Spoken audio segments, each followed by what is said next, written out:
Hi, artists. Welcome to Playform Radio. I'm Jennifer Chang, the CEO of Playform, a the no-code generative AI platform for creative people. This week, we have a special episode to feature Playform's latest feature drop, Artwine. Artwine is a new generative AI platform that invites art collectors to participate in the art making process. Using original artworks, artists are training the Playform AI models to generate new collections of artworks. Collectors, or as we're calling them, miners, can now generate the outputs and decide which one should be minted as part of the limited edition collection. With Artwine, we're applying AI technology to facilitate collaboration between artists and their community of collectors to create beautiful collections of one-of-a-kind artworks. This new process puts GAN on the blockchain, and through NFTs enable artists to connect with their collectors in a new way. So today we're going to be talking about Artwine and introducing a couple of the artists who are part of our Genesis drop. If you have any questions, please drop them in the chat and we'll be answering them during this conversation. So our first project is from Jonas Kasper Jenson, a digital artist who studied at the Royal Academy of Fine Arts in Copenhagen. Jonas's latest drop on the Playform Artwine is called Europa. It's the first of a series of works he calls the Cities Projects.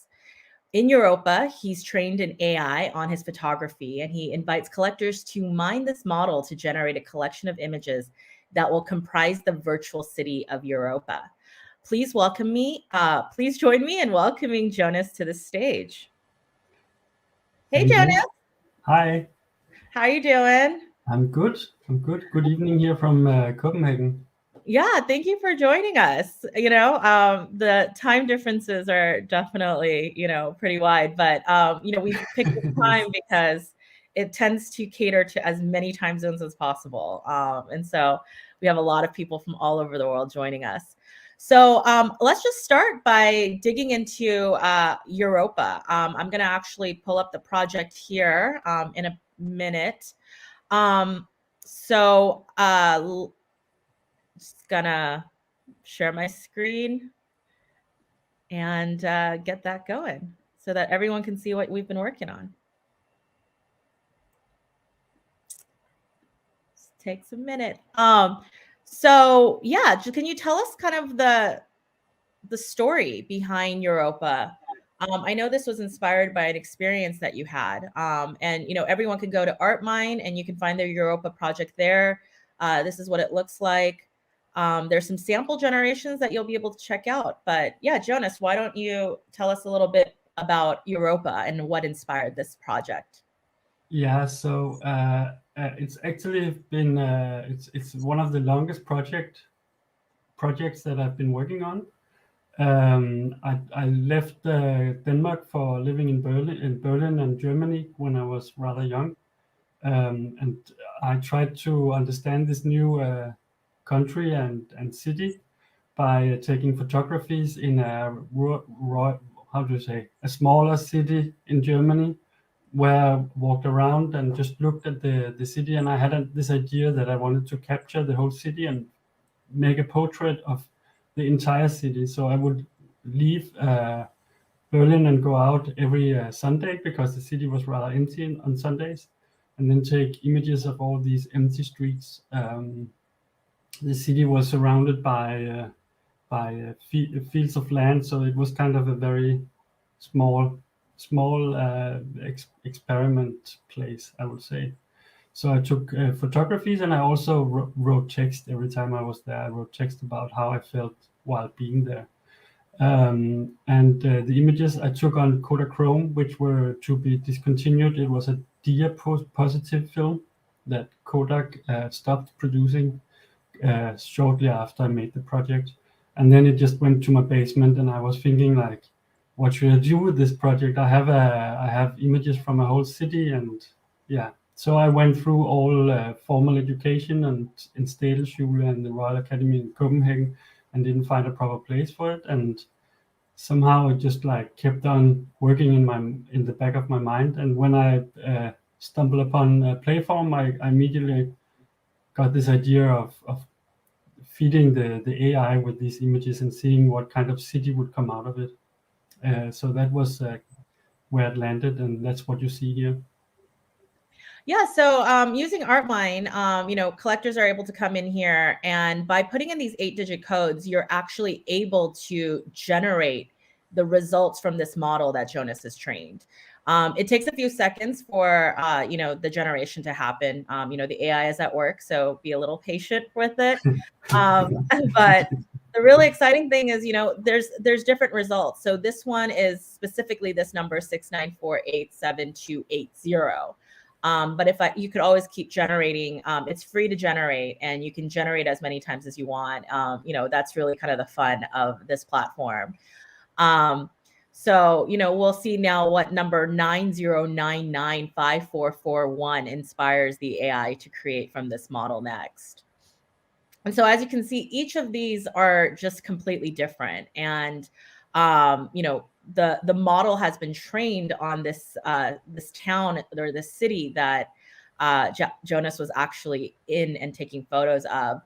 And if you find a result that you like, then you can mint this. You'll go into your MetaMask wallet. And the really cool thing is that each of these are one of a kind. And once a number has been purchased, that number is now burned from the model so that no one else will ever be able to generate or purchase the artwork that you've bought. It's a really fun new interactive way to, engage with art and AI. And I think it's really shifting the way we think about art making. I'm interested in also talking about, in regards to this project, collectors are also going to be able to participate in building this city. But, can you talk more about the city's project and what you're envisioning for this?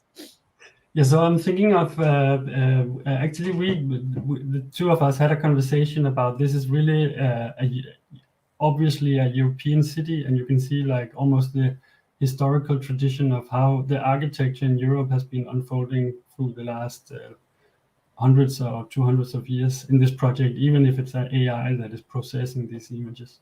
And we were talking about how interesting it would be to feed architecture from other places on the earth and see how the AI would interpret those. So that's basically what I imagine to do. So this is the first project, and maybe next time in Asia, and next time and see how it will change. Yeah, I could imagine, Asia looks just so different. You're going to have all these skyscrapers and crowds, Yes. and then, like you could do the same thing in like Latin America. That's going to have a very different architecture, really. Yeah. And, there could be an America series, and you could, you could really go around the world like this. I find this project just really fun and interesting because, who doesn't love building cities, right? Like that's kind of what the metaverse came out of, right? Like people got onto The Sims. They started building cities there. There was, and then now like the goal of building this metaverse that we've set for ourselves as humanity.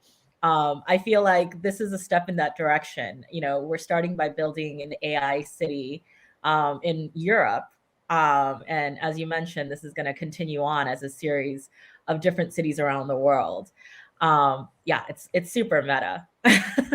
Yeah, and the fun thing is that I have a solo show at Shige Museum in Seoul in South Korea in some months, and I will present this piece, the minted works. I will present there in the show. So it's kind of the city is traveling to the next city where the new work will be made. So it's kind of also like there's so much serendipity. There's so much that is like found in the process, and I really enjoy that. And I think it's playful and really fun. And if anyone has any questions, you can drop it in the chat.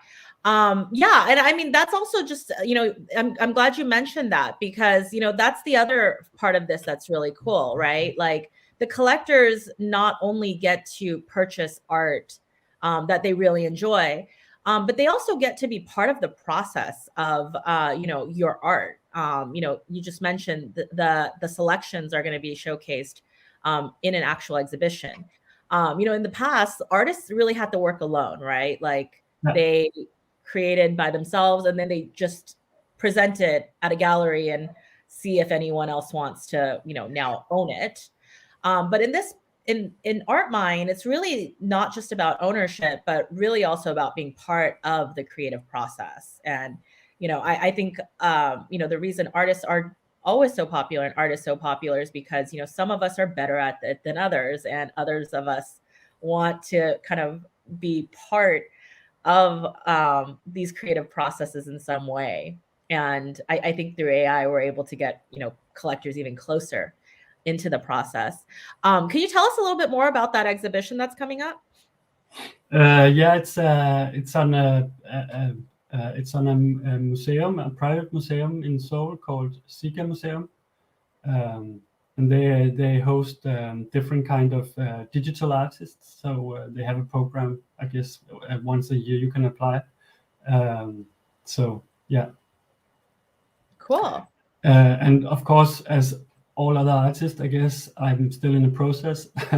I guess I will be until the day where we open. But my plan for now is that these works will be shown on a screen each, and then it will be compiled into a city landscape somehow. Yeah, it's really exciting. And the next city, it sounds like you're thinking about exploring Seoul, which is actually a favorite city of mine. Yeah, it'd be really interesting to see how that all comes together. It's definitely going to look so different from Europa. But I remember when we were talking about this project too, I mentioned like I was in Basel and just kind of going around. It felt so like it also had this kind of European feel. It felt very like fabricated and designed. It felt like I at the time I posted on Instagram, it feels like a Disney Imagineered version of Europe. And I feel like what you're doing here, it really reminds me of that experience of just like walking around a European city. And it really has, the process, between the film that you used, the AI training, there's definitely kind of like this fantasy kind of romantic European feel to it that really resonates. So we just got a question from Antonio, and he asked, will the AI generated images move between virtual spaces that can be engaged, or is this project primarily for creating collectible works for personal metaverse usage? Not quite sure exactly what that means, but the concept here would be that these AI generated images are being curated by the collectors, who can then purchase the artworks. And then according to the terms of the NFT license, if you want to move it to the metaverse, you actually can. And that might be kind of another thing that you might see collectors start doing. Maybe creating this and turning this into something else, and continuing to iterate on it. Yeah, I was thinking one could put it up like 1-to-1, so it will be like huge images. So when your avatar is then in front of it, it will be like the same size as a human being would be in front of these. There's a lot of ways to play around with these images, I think, within the metaverse, because the metaverse, of course, also will be composed by some sort of architecture. Yeah. What are some of the things that you've noticed? Like the other thing is that you have a sneak peek at what's going on in the model.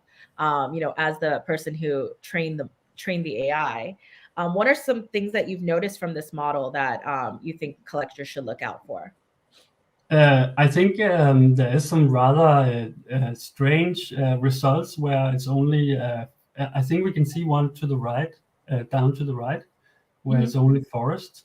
And the funny thing is that there's no models, there's no original images with only forest. So the AI somehow comes up with suggestions that are rather far away from the original material, and I think that's really interesting. Like that is really interesting. Yeah, and pushing the imagination of the AI is also so you have, of course, to generate a couple of images before you find one that is particularly interesting to you. But yeah. But I've also been in a lot of European cities that have like kind of forest or kind of that park like experience too. So it is kind of creepy that it feels like the AI has somehow figured that out. Yeah. Like, yeah, it's uncanny. Yeah, it is definitely. Yeah. the AI is learning, guys. You got to be careful. It knows even beyond what we're training it on. That could be a scary thought there. So Vinny asks, can you tell us more about the process of creating when using the AI? I mean, from your, maybe you can kind of just take them through the process of using Playform, actually, since some of these users may, some of the audience may not be users. Yeah, so what I do is I choose a set of images. So that's in this case, I think around 89 or 100 images. And I feed it to the AI, and then I tell it how many generations or iterations it should make from each image. And it, I don't know I'm not technical, so you might have to jump in here, but the AI is making suggestions. That's what I experience. Suggestions on how this could look like if it had to come up with new solutions for the images. Yeah, so each model is unique within Playform. So Playform is really like a platform for any artist to be able to access GAN technology. There are other GANs out there, but most of them are building on top of something that's already been trained, whereas our GAN is kind of like a blank slate for anyone to use. And so in this case, when Jonas uploads his original photography, the AI will focus on learning the aspects of his set of images. And then, as you mentioned, it's going to start creating suggestions inspired by that set. So it's going to, it's going to explore like, hey, well, these images that you're sharing with me, I'm seeing a lot of green. And so that's where it'll do things like building a forest. You can definitely see that the AI is picking up just kind of the different architectural feel of this image set. And starting to generate other buildings and houses based on what was inputted. It also seems to have really recognized the roads. I noticed that throughout a lot of the generations. It's very clear like that roads, trees, these are all things that it's picking up from this image set and, generating based off of that. And so, just for all of you out there, Playform is an open platform that anyone can log in and use. You can train the AI on your own image sets as well. But the really interesting thing, just personally that I've noticed in, working here at Playform and across so many different artists is that the results are just so different. This model is really beautiful, and I doubt anyone else could have done it, because first off, this model is a product of your actual photography, which no one else has access to. Someone else could go and photograph the same town, but they're going to just see it through a different lens. Just that's kind of the nature of, the human, right? We all look at the world in different ways. And so it's been really cool to see that just as we look at the world in different ways, we train the AI to look in different ways as well. So I really don't see a lot of similarities between one artist model and another. They all tend to be really different. Yeah, that's really fascinating. I also I have made a couple of different projects, and they all turn out different. I would say rather different. So that's really interesting. Yeah. Yeah. Speaking of which, can you just tell us a little bit more about your art practice and, like what other kind of projects that you've worked on and, how you really define yourself as an artist? I've been, I guess since I started doing art, I've been absolutely obsessed with change. It's rather open thing, but with change. And I've looked a lot into change in history. This is also somehow a historical project for me, looking into how things in Europe can change over time. But a project I can mention that I work on now as well is also a Playform project where I've trained the AI on some digital drawings I've made, and then I've been creating sculptures out of the results. And these days I spend my time walking around and putting up the sculptures in augmented reality and photographing them and playing around with them. So digital art in all sorts of frontiers, digital frontiers expressions. Yeah. Another question was like, do you lose control while creating with AI, and how do you like this as an artist? Oh, that's a good question. Yeah, until I guess 3 years ago, I would always work in groups. So I worked with other artists. I've worked a lot in an art collective called Lehman Brothers, and I'm rather used to having somebody to have a conversation with when I produce works. And I actually found it kind of comforting suddenly having an AI to have this conversation with. And even if it's in my own name, I see it as a collaboration.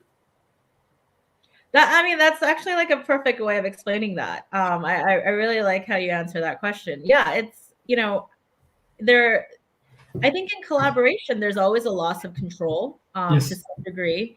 But it's really not a loss, it's an exchange, right? Like just as when you're collaborating with other humans, you have to kind of take their feedback, but that's also going to make your work even better in many times. And that's very similar to how you create with AI.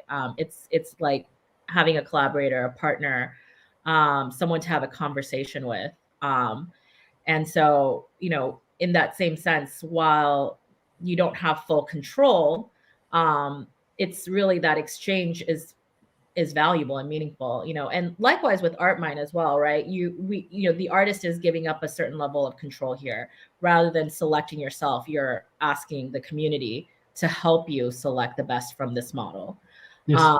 And engaging in that collaboration, which is a loss of control, but at the same time, it makes the process just so much more collaborative and adds kind of a whole new meaning to the collection because you're inviting so many other people and voices in. Yeah, definitely.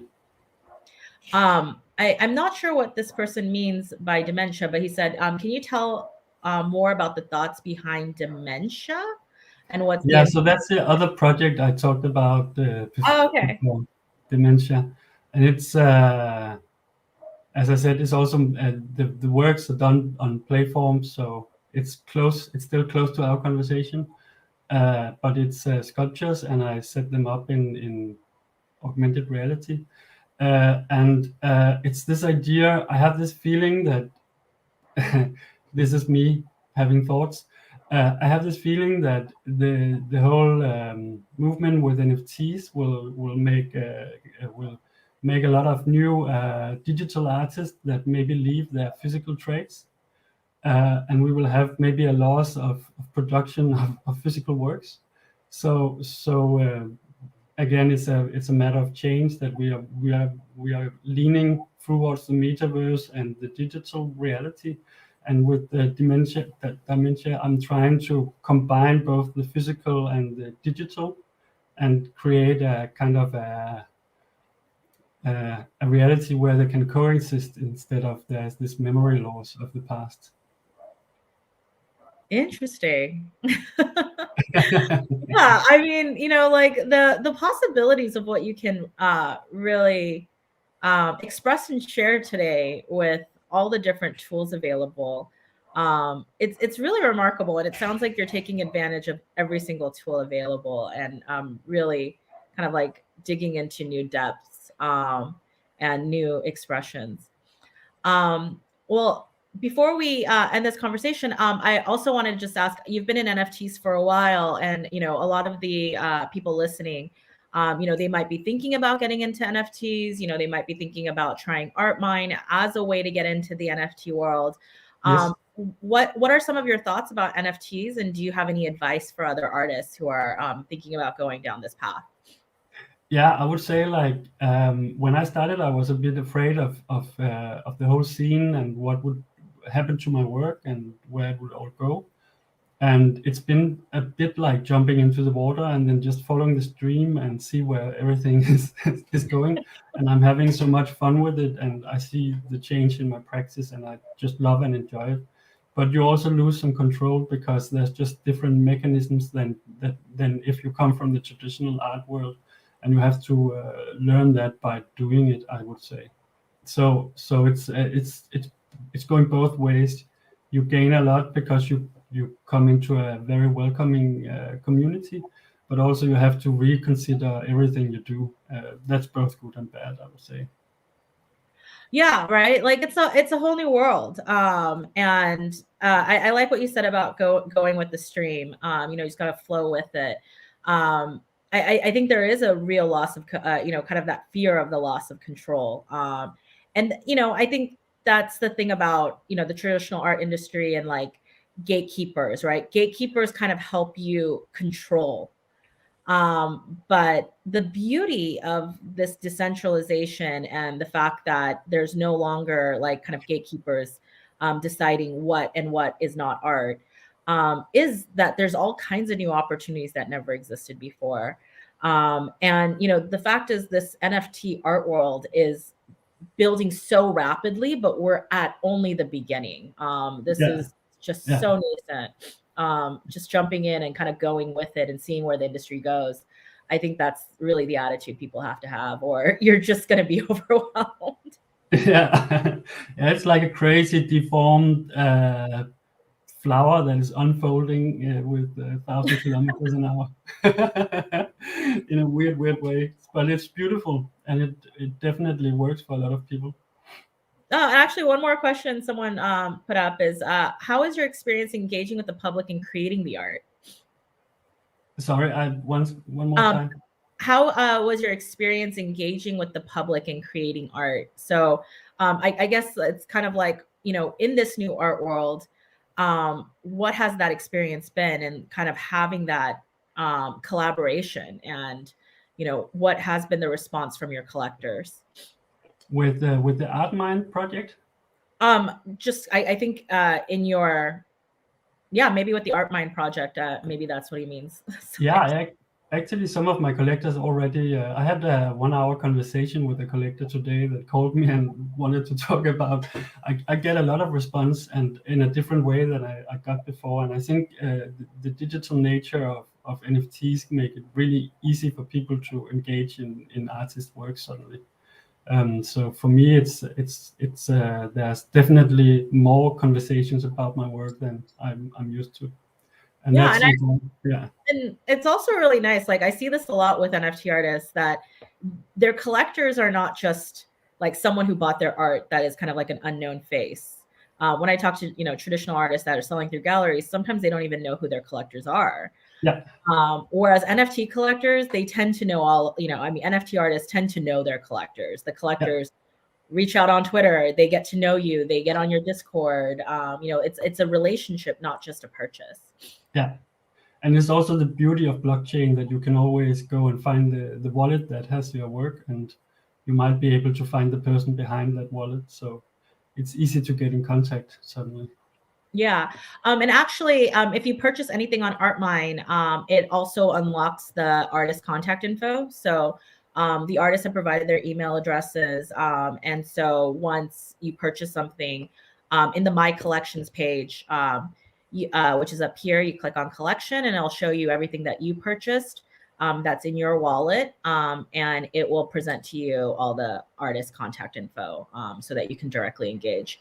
Because we've really noticed that tends to be a big part of the NFT world, that collectors want to engage with the artists and vice versa. The artists also seem to really enjoy the relationship that's, able to be possible in this new world in a way that just, I feel like it kind of disappeared with all the fancy galleries. And with blockchain, we're seeing it all come, because back in the day when art was murals and it was in your house, the artist would come to your house. And so you would actually directly, be involved. Whereas I think with the galleries and all of that there's been kind of a disconnect between, collector, patron, and artist. That's getting reestablished through the blockchain. Yeah. So Jonas, thank you so much for your time. Really appreciated it. Everyone, if you're interested in generating this model, just go to artmine.playform.io. There you'll see Europa, and you'll be able to actually directly engage with this model and play around with it, and generate all the really cool results. And you can also see, how the AI has been creating forests, even without the guidance to do so. So, thank you so much. And everyone can reach you. I believe we were showing your Twitter here, Jonas Kasper Jenson. You can reach out to Jonas directly and talk to him about his project as well as anything else. Like this, the great thing about the NFT world is that everyone is really super collaborative and helpful. So if you're trying to get started, reach out. Yes. Thank you, Jonas. Likewise. Thank you. So next, actually, we're the artist has not been able to attend, but I'm going to move on to the next couple of projects that are also available right now on Artmine and tell you a little bit about those as well. The next project I'm going to talk about is Richard's Refactor. This was done by Richard Dixon, who's a graffiti and abstract pop artist. And he uses a lot of like really bright colors and neon throughout his work. And so what he did here was he took a bunch of his actual artworks that he's been creating himself, and he ran them through a Playform model. And I think the particularly interesting thing here is really around the color. It's taking his work and abstracting it, but really preserving the signature that is Richard Nixon. You can learn more about this project at artmine.playform.io. So you can check that out there. The other projects that we currently have available that I also want to share with you. This one is really beautiful. I'm really excited about this one. So this is Brandi Kyle, and Brandi is an NFT artist who is best known for her work in playing with textures across physical and digital mediums. So she does a lot of really interesting work that all really the texture of the work really jumps out at you. In her latest Artmine drop, which is called Unusual Fluids, I thought it was a pretty funny title. She trained the AI on her original splatter paintings, actually, and then created a series of unique textures that really represent her trademark style. I just find it so interesting that, it really looks a lot like what she is really well known for. And the fact that all of this is really preserved by the AI. Also just want to thank Brandi because she was part of the inspiration for Artmine. She reached out to us a few months ago with the request to build something like this. And, jumped on a Discord with her, started talking, and it just kind of evolved into this idea around Artmine. You can learn more about these artists on Playform, on artmine.playform.io. And if you have any questions, you can always reach out to the artists via Twitter or Instagram. And also, as I mentioned, once you purchase the artwork, you'll be given their contact information so that you can you can connect directly with them. The real, purpose of this project of Artmine and this platform is to provide artists a new way of selling art, really engaging with the communities that they're building through digital platforms. And from that, really grow their careers and continue building their collector community. Also, if you're interested, we also have another project here that you'll notice. This one actually I trained. I'm not much of a photographer or painter or anything like that, but I was able to look for pictures of pizza. I've been joking that this is as close as I get to cooking, but we have a bunch of AI generated pizzas also available for a free mint on Playform. So if you want to come and play around with pizza, that's also available on the platform as well. So thank you everyone for joining us. If you guys have any other questions, I'm also happy to answer any questions you might have about Artmine, how it works, how if you have a project that you want to list on here. You'll notice that on the website, we have a submit your own project here. So if you have an idea for an Artmine project, please fill out the form. We are, this platform is brand new and we're looking for some really cool projects to launch on here. Terry just asked, how can I, as an artist, use Artmine? So if you are interested in using Artmine for your projects, first off, the best way to get started is to get on Playform and start training a freeform model. So currently this platform, Artmine, only works with freeform. We're planning on bringing in other apps into it as well. But for the time being, freeform is the one tool that is able to be published to Artmine. So I would recommend that you go on. If you haven't used Playform before, we have $15 in free credits for all new users, which is more than enough for getting started on our project. So you can get on Playform, try it out, see what you can create with your inputs. And if you come up with something where you want to publish it and share it and sell it to the community, then come to Artmine, submit your project. There's a form here where you give us the details of what you're working on. And then from there, right now we're collecting all of the submissions. We're reaching out to specific individuals where we think there's a project that we want to release immediately. But the long-term plan is to eventually make it possible for all Playform users to be able to publish their work on Artmine. So if there's any, and the more applications we get, the more urgency we will feel in making all of that happen. Also, another question we just got, at Playform, do you have plans to extend the usability, how to interact with machine learning to play with more parameters that affect AI learning, like advanced mode? Yes. And Andre, that is definitely something in the pipeline right now. And we intend to continue building this platform out. Our ultimate goal as a company is to make AI technology more accessible for creative people by reducing the complexity, making the user experience more accessible, and removing all of the code and complicated jargon that's really unnecessary with this technology. And so that's definitely part of our plans. If you have any specific ideas, please feel free to reach out to us. There is a support button on the site where you can send us feedback.